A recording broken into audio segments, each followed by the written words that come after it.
Hey guys, welcome back to my channel. Let's talk about Gap the series upcoming episode 12 spoiler. तो ना ही क्रिक और Sam की wedding होगी और ना ही मॉन इंग्लैंड चली जाएगी। Yes, this is a new spoiler.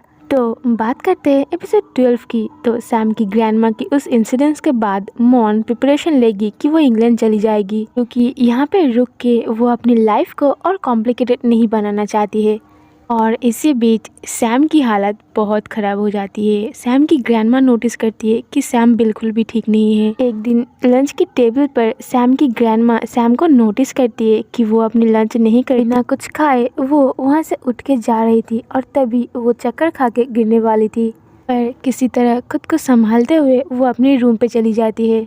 Sam की ग्रैंडमा इस चीज़ को नोटिस करती है। फिर सैम की ग्रैंडमा फ्लैशबैक में जाती है जहाँ पे सैम पियानो बजा रही थी और उसकी ग्रैंडमा उसके पास आती है। उस दिन सैम बहुत ही हैप्पी थी, वो अपनी ग्रैंडमा को हक कर रही थी। फिर इधर मॉन की न्यू लुक के साथ एंट्री होती है जहाँ पे वो अपनी हेयर कट कर दी है। मॉन सीढ़ियों से नीचे आकर अपनी पापा से कहती है, पापा क्या मैं ब्यूटीफुल लग रही हूँ? तो मॉन की पापा उसे कहती है, हाँ तुम बहुत ही क्यूट लग रहे हो। पर मॉन की मम्मा थोड़ी अपसेट थी। वो तीनों एक साथ बैठते हैं और एक दूसरे को हक करते हैं, क्योंकि कुछ दिनों के बाद मॉन इंग्लैंड चली जाएगी।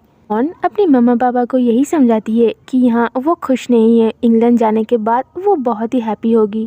पर मन ही मन वो सैम को लेकर और अपनी रिलेशनशिप को लेकर बहुत ज़्यादा हर्ट है। फिर इधर सैम को दिखाती है जो रात में विंडो के पास उस ब्रेसलेट को लेकर रो रही थी और उस दिन के बारे में सोच रही थी जब उन दोनों ने ये कपल वाली ब्रेसलेट पहनी थी। फिर सैम की ग्रैंडमा आती है और सैम से कहती है, क्या तुम ठीक हो? तुम्हारी वेडिंग डे बहुत ही जल्द आने वाली है। सैम अपनी ग्रैंडमा की कोई भी आंसर नहीं देती, वो बस अपने हेड को नीचे करते हुए रो रही थी। फिर उसके दादी जब उसके पास आती है तो सैम रोते हुए अपने हेड को नीचे करते हुए वहाँ से चली जा रही थी। पर पीछे से सैम की ग्रैंडमा कहती है, सैम मैं तुम्हें हैप्पी रखने के लिए सब कुछ करती हूँ, बट अभी टाइम तुम्हारी आई है, देखते हैं अब तुम मुझे हैप्पी रखने के लिए क्या करते हो। सैम कुछ नहीं कहती, वो अपनी आंसू पोंछते हुए वहाँ से निकल जाती है, पर सैम की ग्रैंडमा कुछ फील करती है। फिर अगले मॉर्निंग सैम और क्रिक की प्री वेडिंग शूटिंग चल रही थी और यहाँ पे हम लोग ये सोच रहे थे कि उन दोनों की शादी होने वाली है, बट नहीं, ये बस उन दोनों की प्री वेडिंग की शूटिंग चल रही थी। और उसी टाइम पे मॉन आती है। मॉन आकर सैम से कहती है कि मैं आपकी लाइफ से बहुत दूर जा रही हूँ और यही हम दोनों के लिए बहुत सही है। बट तभी भी सैम मॉन से यही कहती है कि वो उसे छोड़ के ना जाए, बट मॉन कहती है कि मैंने जो भी फैसला लिया हम दोनों के लिए बिल्कुल सही है। उसके बाद मॉन और सैम के सारे फ्रेंड्स के बीच एक मीटिंग होती है जहाँ पे वो सारे लोग बहुत ही सैड फील करती है, पर वो सारे लोग मॉन को ही सपोर्ट कर रही थी।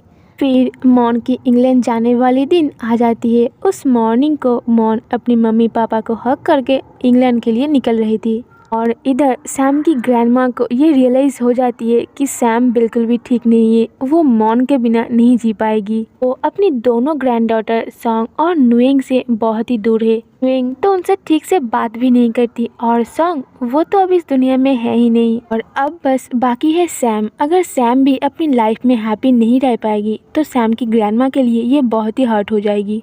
और इसीलिए उसी दिन जब मॉन इंग्लैंड जा रही थी, उसी दिन मॉर्निंग को सैम की ग्रैंडमा सैम के पास आकर कहती है कि तुम अपनी लाइफ में जिसे चाहते हो उसके साथ रहो। अगर तुम क्रिक के साथ शादी नहीं करना चाहते हो तो ठीक है, उससे शादी मत करो। तुम मॉन के साथ ही रहना चाहते हो ना, और मॉन ही तुम्हारी लाइफ की सबसे बड़ी हैप्पीनेस है, तो फिर ठीक है, तुम मॉन के पास चले जाओ सैम।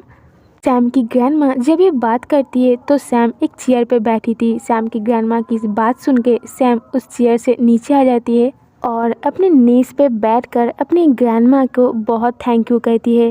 फिर सैम की ग्रैंडमा सैम को वहाँ से उठाकर एक हग करती है और कहती है, जाओ तुम अपनी लाइफ की हैप्पीनेस को ही चूज़ कर लो।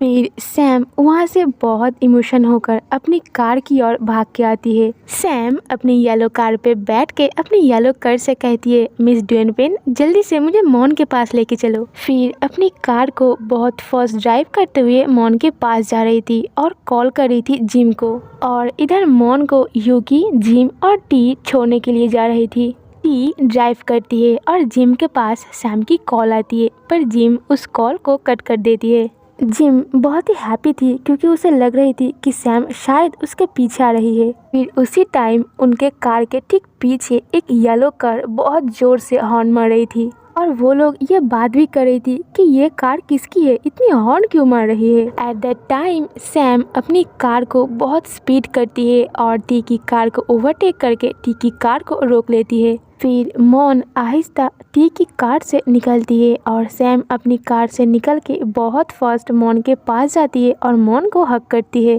सैम कहती है, मॉन मुझे छोड़ के मत जाओ, अब हम लोग एक साथ रह सकते, मेरी ग्रैंडमा मान गई है। फिर मॉन हैप्पी होती है और वहाँ पे ही वो दोनों किस करती है और वो किसिंग सीन गाइस एक मास्टरपीस है।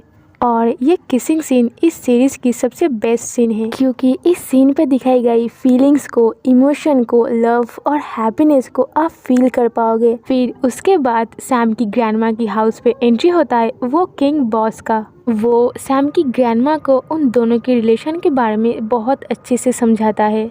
उसके बाद उन दोनों की वेडिंग डे आती है। वेडिंग हॉल पे सारे लोग बहुत ही हैप्पी थी। वहाँ पे सैम की ग्रैंडमा मॉन के मम्मा पापा से मिलती है।